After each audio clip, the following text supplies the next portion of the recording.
Forecasting and demand measurement. Understanding the marketing environment and conducting marketing research, described in Chapter 4, can help to identify marketing opportunities. The company must then measure and forecast the size, growth, and profit potential of each new opportunity. Sales forecasts prepared by marketing are used by finance to raise cash for investment and operations, by manufacturing to establish capacity and output, by purchasing to acquire the right amount of supplies, and by human resources to hire the needed workers. If the forecast is off the mark, the company will face excess or inadequate inventory. Because it's based on estimates of demand, managers need to define what they mean by market demand. DuPont's Performance Materials Group knew that even when DuPont Tyvek had 70% of the $100 million market for air barrier membranes, there was greater opportunity with more products and services to tap into the entire multi-billion-dollar U.S. home construction market.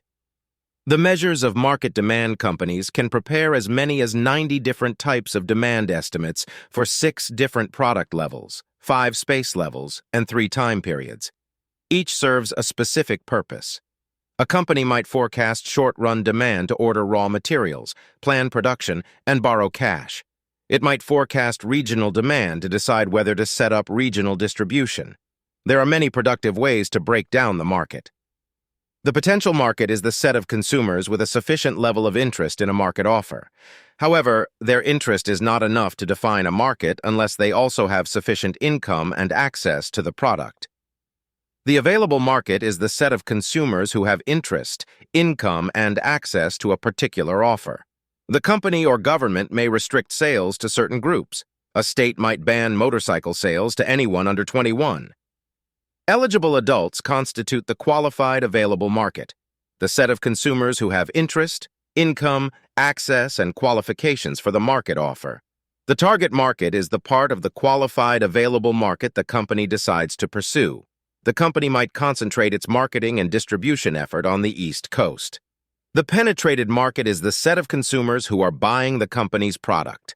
These definitions are a useful tool for market planning. If the company isn't satisfied with its current sales, it can try to attract a larger percentage of buyers from its target market. It can lower the qualifications for potential buyers.